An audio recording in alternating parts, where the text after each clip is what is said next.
الحمد لله الحمد لله الذي هدانا لهذا وما كنا لنهتدي لولا أن هدانا الله والصلاة والسلام على سيدنا وحبيبنا محمد بن عبد الله وعلى آله وصحبه ومن تبعه ووالاه. سبحانك لا علم لنا إلا ما علمتنا إنك أنت العليم الحكيم ولا حول ولا قوة إلا بالله العلي العظيم.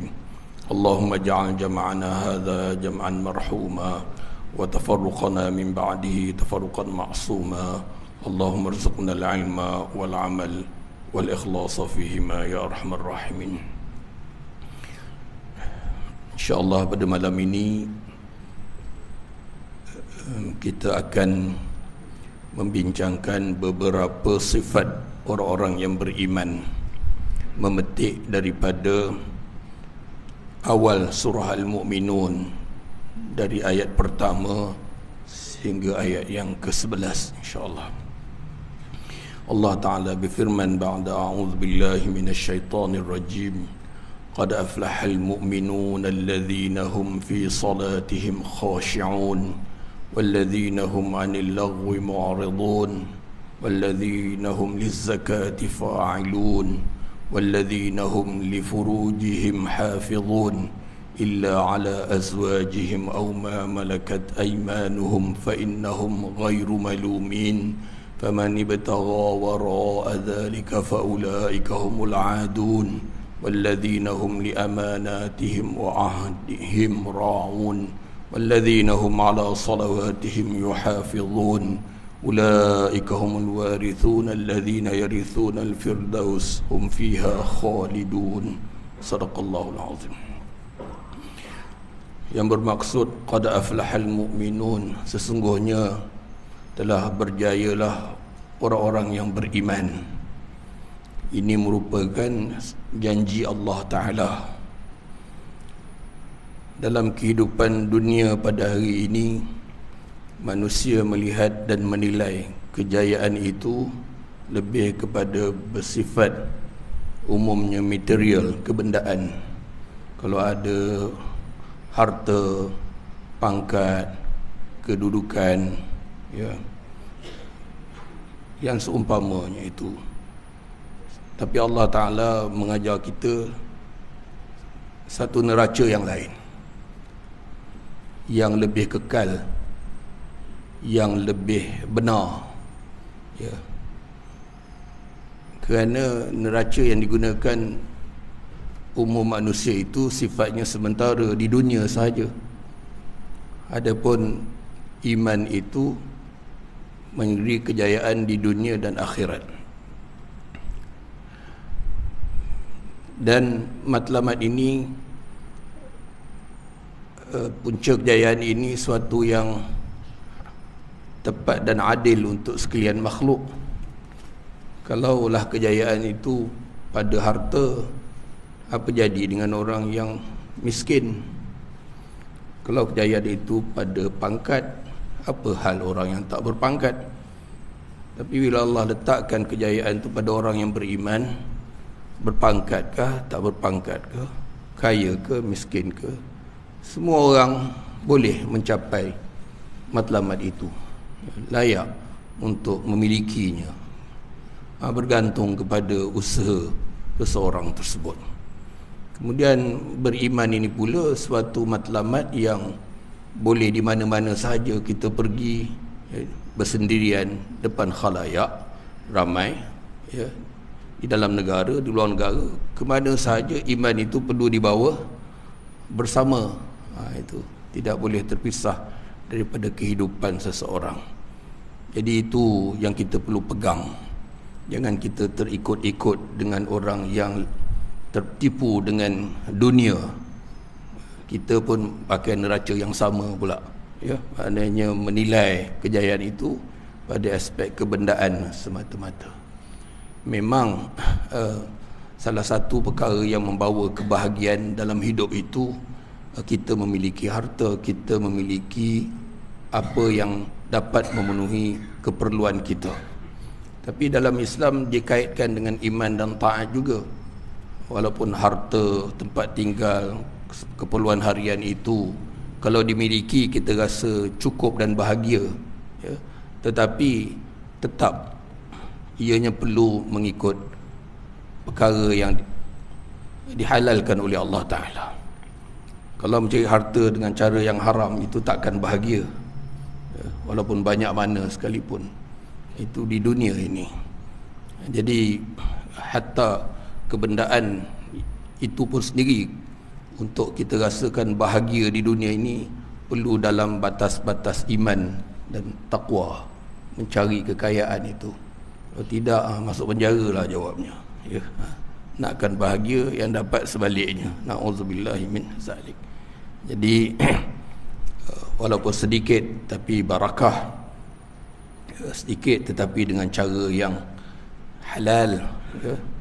Kerana talabul halali faridah ala kulli muslim. Menuntut yang halal itu kefarduan ke atas setiap orang yang Islam.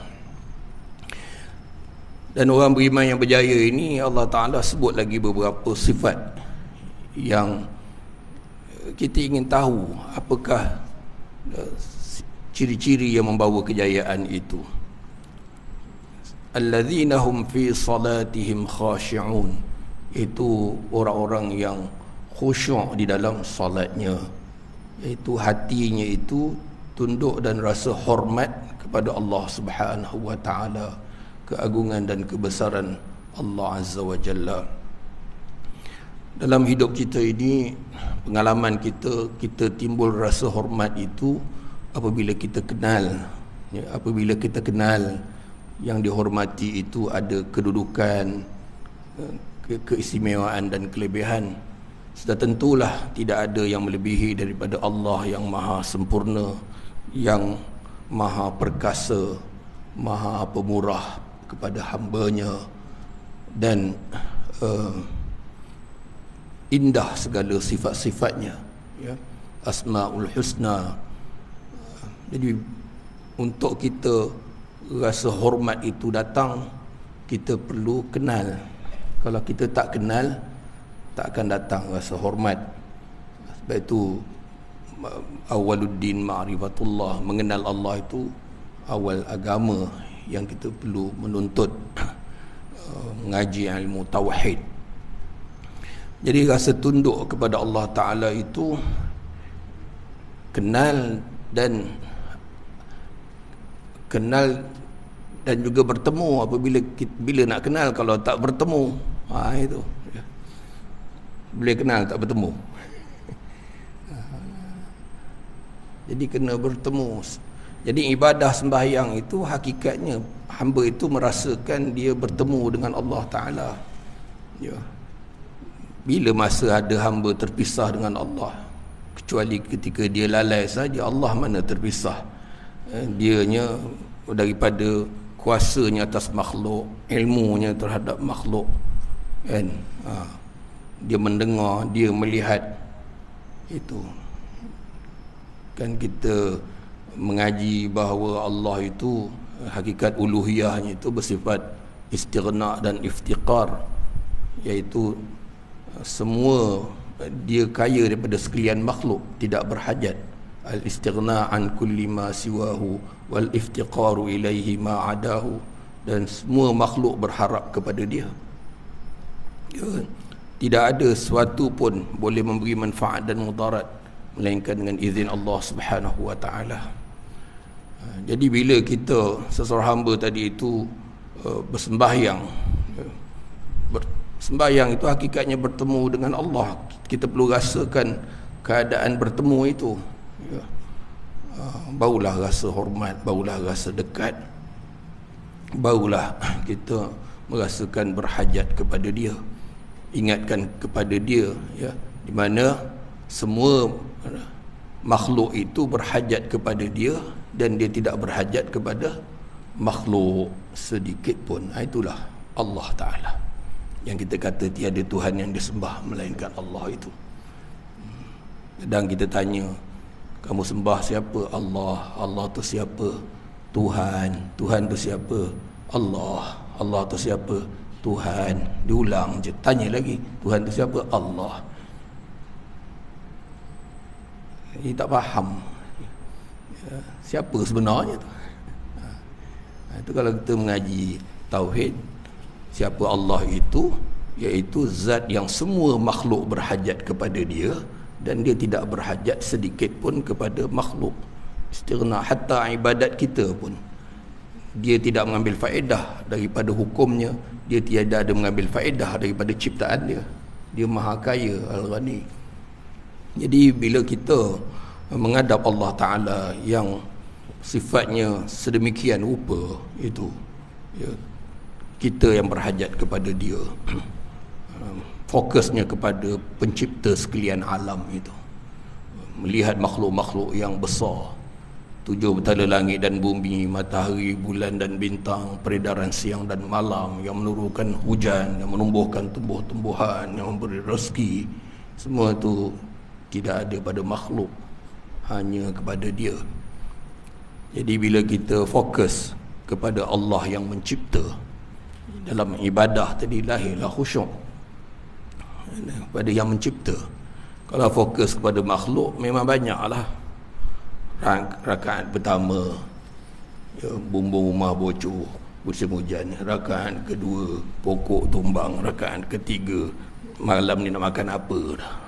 Makhluk memang banyaklah nak diingat. Tapi kalau Allah tu satu je, ya, Esa. Sebab itu kata Ibn Atha'illah As-Sakandari, ya, bagaimana kamu boleh tidak kenal Tuhan sedangkan dia satu? Macam mana kamu boleh tak kenal? Satu. Kalau kamu pergi kedai kain, banyak pilihan, memanglah tak tahu mana nak pilih. Kalau Tuhan tu banyak, memanglah kamu confused. Macam mana kamu boleh tak kenal? Tak ingat dia, dia Esa. Dia yang maha kuasa. Itu. Maka mengenali Allah dan sembahyang itu akan jadi berat sekiranya tidak khusyuk. Asta'inu bis sabri was salah wa innaha lakabiratun illa 'alal khashi'in. Salat itu berat kecuali bagi orang yang khusyuk. Alladzina yadhunnuna annahum mulaqu rabbihim, itu orang yang percaya dia akan bertemu dengan Tuhannya. Di dalam salat itu kita je yang tak nampak Allah, Allah nampak kita. Allah dengar kita, Allah tahu apa dalam hati dan fikiran kita. Bertemulah tu. Dan khusyuk tadi itu, selepas kenal itu, berbeza-beza keadaan seseorang. Kalau dia melakukan dosa, mungkin khusyuknya didorong oleh rasa takut Allah Ta'ala tidak beri keampunan kepada dia. Mungkin ketika dia sembahyang, dia baru dapat nikmat, mungkin khusyuk itu didorong oleh rasa bersyukur kepada Allah Ta'ala.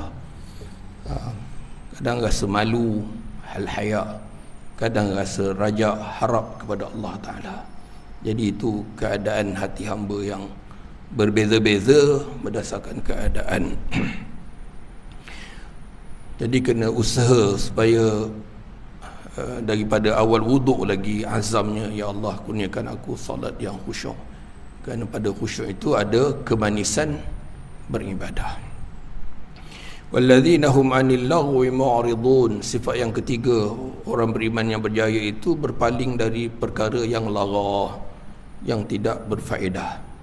Ya. Sudah tentulah segala yang haram itu lara. Yang makruh juga lara. Yang harus berlebih-lebihan pun lara juga. Ya, tapi berlebih-lebihan, tidur lebih, makan lebih banyak, ya. Bertutur lebih daripada sepatutnya itu. Jadi sebab itulah orang-orang yang beriman terdahulu itu berjaya kerana mereka itu orang yang menghargai masa dan kehidupan mereka. Tidak disia-siakan dengan perkara yang tidak berfaedah, seperti banyak berlaku di zaman kita ini, ya. Melayan grup WhatsApp itu pun macam-macam, kumpulan sekolah rendah, kumpulan sekolah menengah, kumpulan pencen, kumpulan pejabat ini, lepas tu pindah kampung ini, kumpulan tadika pula ada, punyalah banyak tu. Lepas tu setiap-tiap kumpulan tu ada pula yang menceritakan dia sarapan apa, tengah hari ni makan apa, beli apa, dia ke mana. Dulu-dulu tak pernah kita melayan hal orang macam tu. Ya. Hari ni suka baca Quran pun tak sempat. Ya. Lara Allah Ta'ala dah sebut dah. Lepas tu Quran tu relevan sepanjang zaman. Ya. Disuruh kita manfaatkan masa itu dengan berzikir, berdoa, ya. Kata Imam Ghazali, beristighfar. Mana tahu sedang kamu berzikir-zikir itu Allah Ta'ala mengkabulkan doa kamu, permintaan kamu, kan? Lalu diampunkan dosa-dosa kamu. Itu. Itu dikatakan dalam hadis, rebut 5 perkara sebelum tiba 5 perkara. Ya. Muda sebelum tua, sehat sebelum sakit, kan? Kaya sebelum miskin, ya. Lapang sebelum sempit, hidup sebelum mati tu. Tuan-tuan, pada malam ini berapa orang yang ada kelima-lima tu? Saya rasa sebahagian besar tinggal satu je, hidup sebelum mati je. Muda dah tak ada, sihat pun tak ada, makan ubat setiap hari, habis dah, 2 habis dah. Lapang pun mungkin ada lapang satu. Ada orang kaya sebelum, kaya pun tak ada, duit APF dah habis lah. Duit APF dah habis, dia kena meniaga pasal malam pula. Saya pernah baca hadis ni, lepas ceramah orang datang, ustaz betul lah, saya tinggal satu je, hidup sebelum mati, lain pun dah habis dah tadi. Itu. Jadi jangan tunggu. Kata Ibnu Athaillah, alangkah jahilnya seseorang itu apabila dia menunggu saat yang sesuai untuk dia melakukan ibadah, menunggu kelapangan. Hanya akan datang kalau ada lapang nanti saya buat. Kerana dia tidak tahu mungkin akan datang itu lebih teruk daripada yang dia ada pada hari ini. Ya. Dia kata mungkin akan datang boleh banyak. Rupanya masa tu dah sakit, dah terlantar, tak boleh buat dah semua tu. Jadi Allah Ta'ala mengingatkan orang beriman supaya meninggalkan perkara-perkara yang lara. Iaitu Ibnu Umar radhiyallahu anhu mengatakan, idza asbahta fala tantaziril masa wa idza amsayna fala tantazirus sabah. Apabila kamu diberi hidup di waktu pagi, jangan tunggu petang. Maknanya selesaikan segala amal ibadah kamu pagi itu, jangan tunggu petang. Kalau kamu hidup di waktu petang, jangan tangguh-tangguhkan sehingga esok. Itu dia. Rasulullah sallallahu alaihi wasallam sabda, min husnil islamil mar'i tarkuhu ma la ya'ni. Di antara kebaikan seseorang Islam itu, dia meninggalkan perkara yang tidak ada kena-mengena dengan dirinya, tidak ada faedah dalam hidupnya. Kemudian orang beriman yang berjaya itu, wallazina hum lizzakati fa'ilun, ya, menunaikan zakat, ya, melaksanakan zakat. Jadi harta yang dicari bersungguh-sungguh dengan cara yang halal itu, bila cukup nisab dan haulnya, dibayarkan zakat. Ada zakat yang wajib. Itu.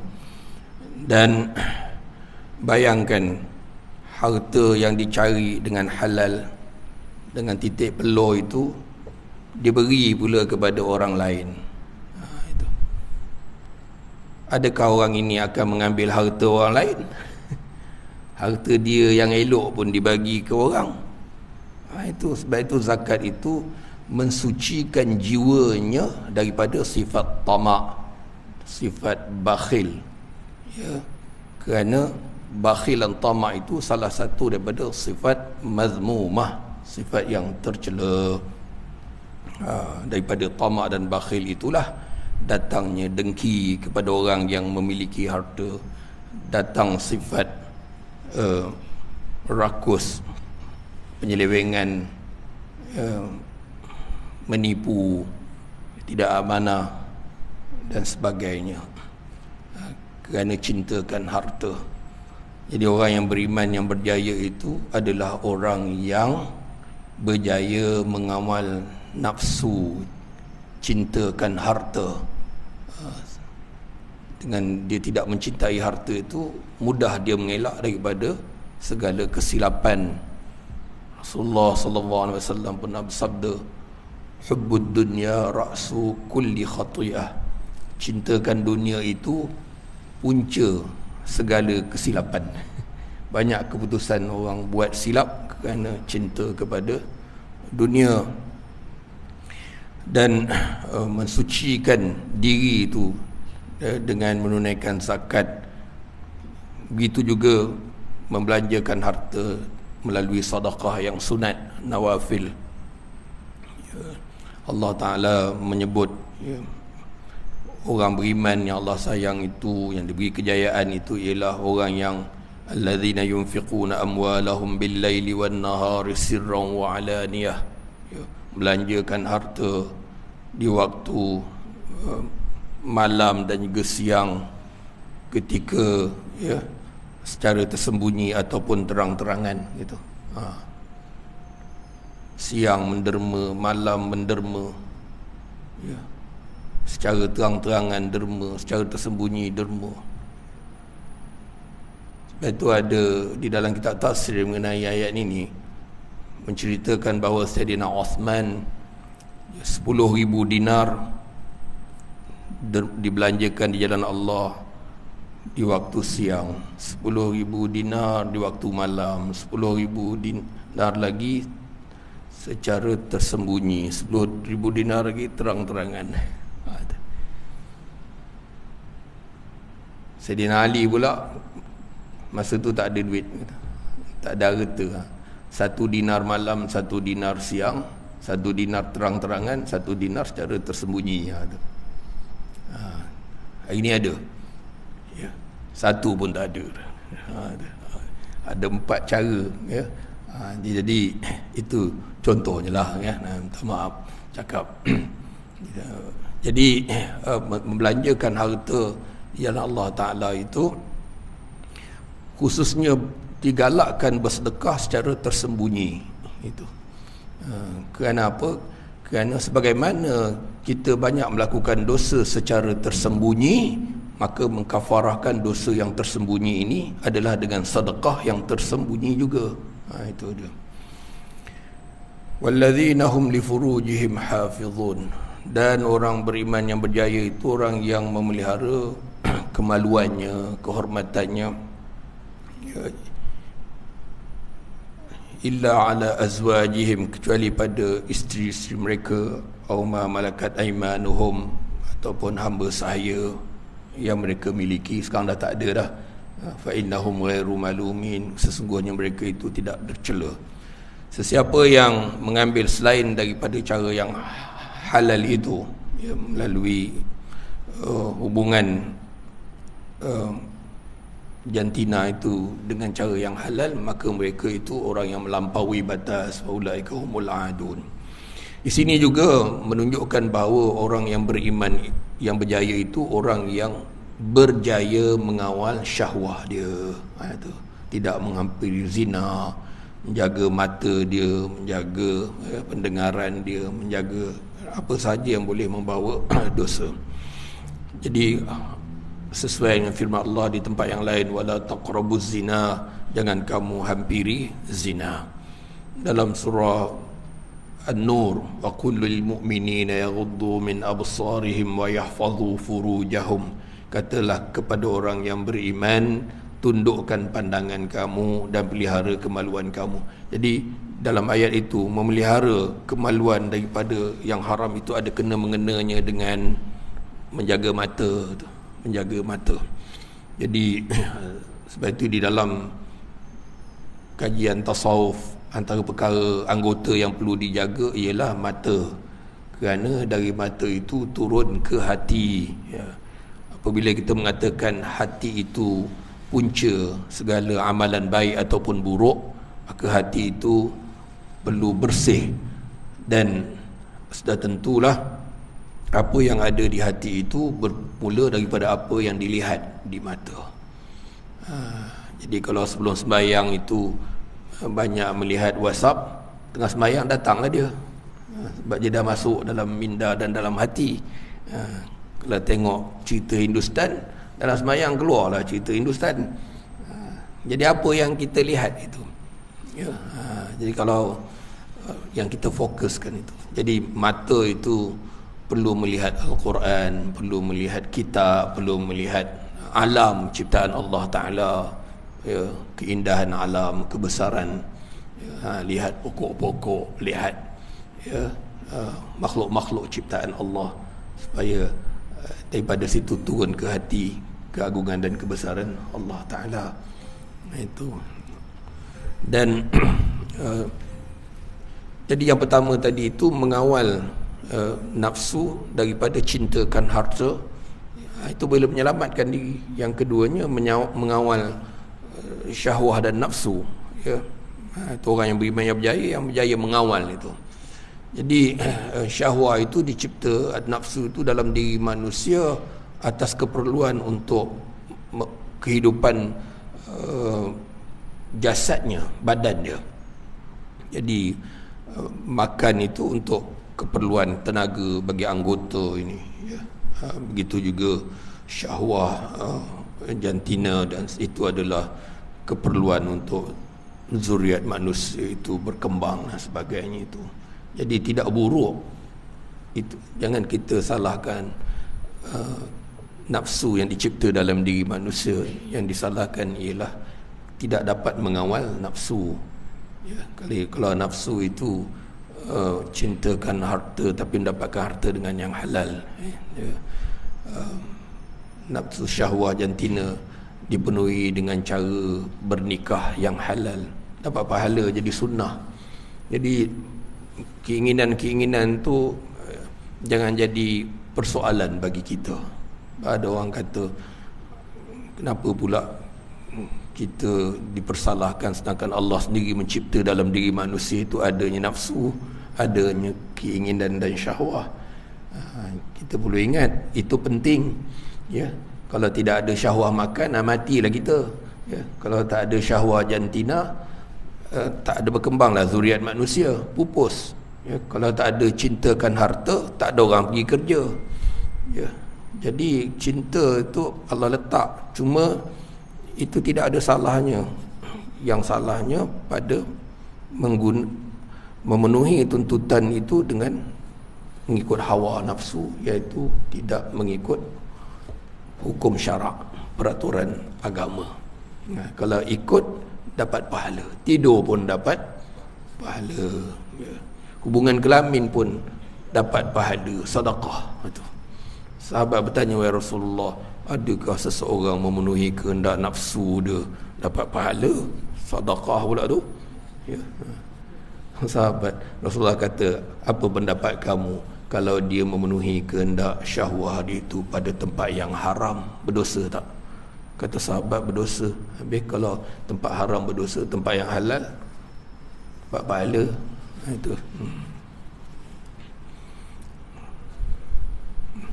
Ada kawan saya kata, saya tak banyak duit Ustaz, cara ini saya bersedekah lah, kata dia. Tak ada pun dua juga pasangnya, dua rumah, bersedekah cara lain. Yang faham lah, tak faham sudah. Jadi apa ni, menjaga kehormatan diri, ya, dia dapat mengawal syahwah dia. Dan cara mengawal syahwah ni dengan meninggalkan syarrut ta'am, banyak makan. Itu sumber rezeki yang haram, yang syubhat dan berlebih-lebihan. Itu. Sebab itu kita ni, tuan-tuan puan-puan sekalian, kalau kita lihat 12 bulan tu, kita ni paling baik bulan Ramadan lah, betul tak? Setuju? Kita jadi manusia paling baik bulan Ramadan. Ibadahnya ke, jaga matanya, lidah ke, semua bulan Ramadan lah. Sebab masa itu kita puasa, lapar. Itu sebab dalam kitab-kitab tasawuf dia ada sebut tu antara sifat mazmumah yang pertama syarrut ta'am, kan, keburukan makan tu sendiri. Jadi dia bila dia berlebih-lebih, syahwah pun menjadi kuat, menjadi malas berfikir dan sebagainya. Jadi untuk menundukkan syahwah itu kena berpada-pada pada makan, ya, bukan hidup untuk makan, makan untuk hidup itu. Kalau lembu tu ya hidupnya memang untuk makan. Kalau manusia tidak begitu, gitu. Walladzina hum li amanatihim wa ahdihim ra'un. Dan orang beriman yang berjaya itu orang yang menunaikan amanah. Ada. Dan Allah memang menyuruh, innallaha ya'murukum an tu'addul amanati ila ahliha. Tunaikan amanah kepada ahli dia. Jadi kita ni juga, anak-anak keluarga kita itu semua amanah. Jawatan itu amanah, ya. Harta yang diberikan amanah. Bahkan Imam Nawawi mengatakan anggota kita ni pun termasuk amanah Allah Ta'ala. Kerana anggota ni bukan kita punya. Bukan kita punya. Bahkan Imam Ghazali mengingatkan, tidak ada suatu dosa yang dilakukan oleh mana-mana hamba melainkan dosa itu dilakukan dengan menggunakan nikmat Allah. Tahu tak? Patut ke? Dosa mata, nikmat apa? Nikmat melihat. Dosa telinga, guna nikmat juga, nikmat pendengaran. Bayangkan, ya. Nikmat tu dibalas dengan dosa. Itu dia suruh fikir, ya. Sebelum buat dosa tu fikir, kerana tidak mungkin dosa itu dilakukan tanpa menggunakan nikmat-nikmat Allah Ta'ala. Itu kan tidak berbudi pekerti, orang yang diberi tapi dikhianati, gitu.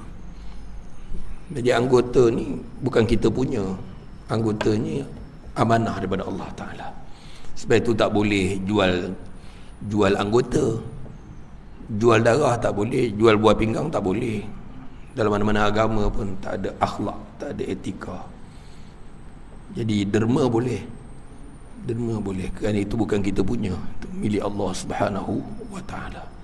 Kita sendiri tidak boleh bunuh diri, tidak boleh menyeksa badan kita, memudaratkan dia, itu berdosa, kerana itu Allah yang jadikan, bukan kita yang punya. Jadi amanah tu luaslah. Cuma dalam Al-Quran tu dia bagikan orang yang beriman tu, dia sentiasa berfikir tentang bagaimana nak menunaikan, melaksanakan amanah yang diamanahkan Allah kepada dia. Sebab itu salah satu daripada tanda orang munafik, kan, salah satu daripada 3 tu, idza tumina khana, apabila diamanahkan dia khianat. Wa idza wa'ada akhlafa, apabila dia berjanji dia bukan janji, ya. Apabila dia berdebat, bergaduh, dia mengeluarkan kata-kata yang celupa dan sebagainya. Wa idza khasama, ya, gitu. Jadi orang beriman yang berjaya itu antara sifatnya tadi, iaitu bersifat amanah di dalam kehidupan dia. Amanah dalam hubungannya dengan Allah Ta'ala, hubungannya dengan makhluk, dengan keluarga dia, dengan jawatannya, tugasan dia, diamanahkan, dilakukan dengan sempurna.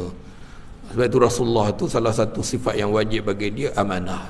Dan masa sebelum menjadi Nabi Rasul pun dia digelar Al-Amin, orang yang amanah, gitu.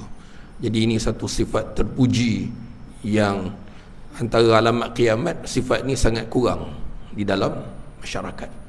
Kerana apabila orang nak menyimpan barang pada seseorang, tak jumpa. Payah nak cari orang amanah untuk diberikan sesuatu, untuk diamanahkan, gitu. Nah, itu di akhir zaman. Di akhir zaman, di hari kiamat banyak nak cari orang yang jujur, amatlah payah. Wa ahdihim ra'un, dan orang yang menunaikan janji. Itu. Yang orang beriman itu orang yang bersifat benar dan menunaikan janji.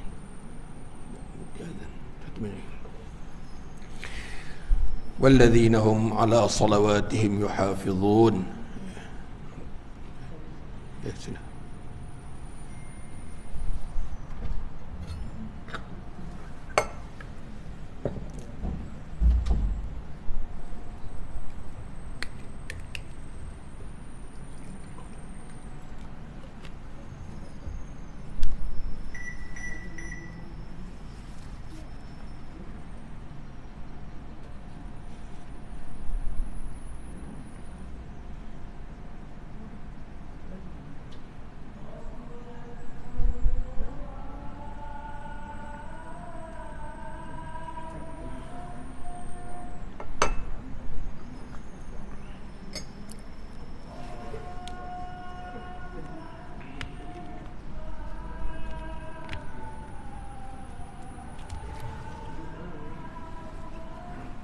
Allah.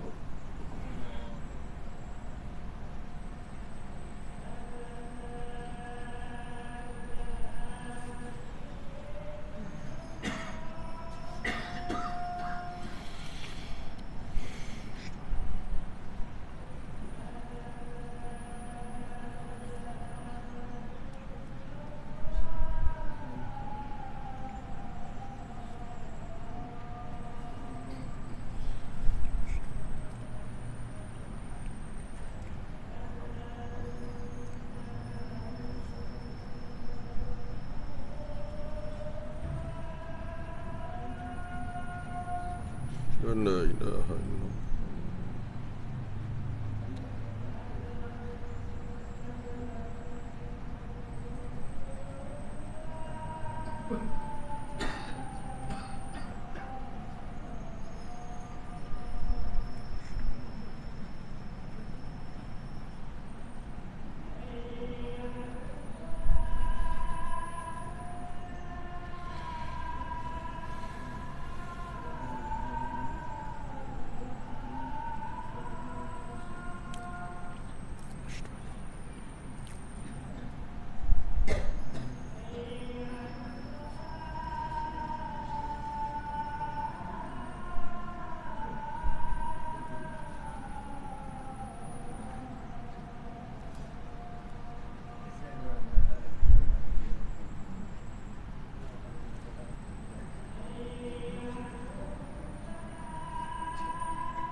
Allahu Akbar.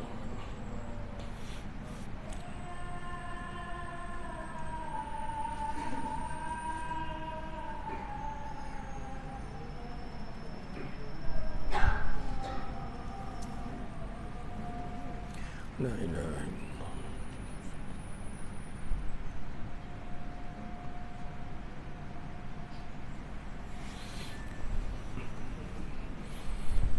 Sambungan ayat itu sikit lagi. Walladzina hum ala salawatihim yuhafizun. Orang beriman yang berjaya itu adalah orang yang menjaga salat mereka. Maknanya salat tidak ditinggalkan di awal waktu, disempurnakan rukunnya, syaratnya, sunatnya, ya. Dipelihara salat itu, keikhlasannya, kekhusyukannya itu. Dan apakah kesudahan orang beriman yang mempunyai sifat-sifat tersebut? Ulaika humul warithuna alladzina yarithuna al-firdaus. Mereka itulah yang akan mewarisi syurga Firdaus dan kekal di dalamnya. Jadi sifat-sifat ini ya membawa akhirnya kebahagiaan abadi, kebahagiaan akhirat Bagi orang yang beriman, hidup dia tu mencari kebahagiaan, dan kebahagiaan yang tertinggi dalam pengalaman manusia itu menuju Allah Ta'ala ialah yang dicita-citakan bertemu Allah di syurga. Bertemu Allah di syurga. Kalau dalam hati tak ada rasa nak bertemu dengan Allah tu, ada tanda soal. Kerana Allah bagi kita rezeki, Allah bagi kehidupan, Allah bagi kita macam-macam nikmat. Tiba-tiba tak nak jumpa, apa hal? Janganlah sombong orang. Patut ada rindu kepada Allah. Betul, orang beriman ini di dunia ini, kalau di akhirat nikmat paling besar bagi mukminin itu bertemu Allah. Itu nikmat paling besar, kejayaan abadi. Kalau di dunia ini bagi para salihin, nikmat yang membawa bahagia paling besar ialah mahabbatullah, cinta akan Allah Ta'ala. Kena usaha, cari jalan supaya perasaan cinta kepada Allah tu dalam hidup ni ada. Kalau tak ada tu rugi lah. Kerana bahagia mukminin tu kat situ. Bahagia mukminin tu kat situ. Sebab itu ini menimbulkan perbincangan. Sebab kalau tadi orang kata bahagia tu adanya kebendaan, harta. Bagi orang kafir itu saja. Orang beriman, harta, kekayaan dimiliki dengan cara yang halal. Itu jadi hatinya tenang, dia bahagia. Tapi itu tidak cukup. Orang yang saleh dia mahu lagi tinggi daripada itu, iaitu cintakan Allah Ta'ala. Bila dia rasa susah hati, dia ingat Allah, hatinya menjadi tenang. Alladzina amanu wa tatma'innu qulubuhum bi dzikrillah. Bila dia sampai tahap itu, ya, Allah uji dia dengan kesusahan pun nikmat ujian itu. Kata Rasulullah berkata, ajaban li amril mu'min inna amrahu kullahu khair. Pelik orang beriman ni, urusannya elok belaka, ya, elok belaka. Bila dia dapat nikmat, dia bersyukur, elok untuk dia. Bila dia timpa musibah, dia bersabar, itu pun elok untuk dia. Tidak boleh mendapati hal itu kecuali orang beriman saja.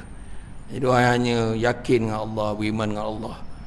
Dan manusia yang paling dahsyat diuji ialah para nabi. Asyaddun nasi bala'an thummal amsal fal amsal. Manusia yang paling hebat diuji ialah para anbiya. Kemudian orang yang lebih rendah tarafnya, lebih rendah tarafnya, lebih rendah tarafnya. Jadi ujian itu sangat-sangat difahami oleh orang-orang yang mengenal Allah Ta'ala di dunia ini. Itu tanda Allah melihat. Dia rasa Allah beri tumpuan kepada dia apabila dia uji oleh Allah. Allah nak tengok dia redha ke tidak. Kalau dia redha, makamnya ditinggikan, makamnya diangkat dengan segala ujian-ujian yang dilaluinya itu. Jadi tuan-tuan dan puan-puan yang dirahmati Allah sekalian, marilah kita mengamalkan sifat-sifat mukminin di awal surah Al-Mu'minun itu. Kerana selalu kita dengar bila bulan Maulud Nabi ni orang kata akhlak Nabi itu Quran, berdasarkan kata-kata Sayyidatina Aisyah bila ditanya bagaimana akhlak Rasulullah. Aisyah kata kana khuluquhul Quran, akhlak dia Quran. Antaranya ni ada awal surah Mu'minun ni lah, bukan cerita khayalan tidak boleh diamalkan, tapi itulah di akhlak Nabi sallallahu alaihi wasallam. Beriman, khusyuk dalam salat, tidak mensisiakan masa, dan juga ya, menunaikan zakat, menjaga mengawal syahwah, menunaikan janji, bersifat jujur dan amanah, dan menjaga sembahyang. Itu sifat mukminin yang berjaya dijanjikan Firdaus. Mudah-mudahan Allah bagi kita taufik, kekuatan, dan juga bagi kita jalan-jalan untuk melaksanakan perkara-perkara yang diridainya. Wallahu a'lam bishawab. Aqulu qawli hadza wa astaghfirullah li wa lakum wa lisa'iril muslimin wastaghfiruh innahu huwal ghafurur rahim. Subhanakallahumma wa bihamdik nashhadu an la ilaha illa anta wa nastaghfiruka wa natubu ilaik. Wal 'asri innal insana lafi khusr illa alladhina amanu wa 'amilus solihat wa tawasaw bil haqq wa tawasaw bis sabr. Assalamualaikum warahmatullahi wabarakatuh.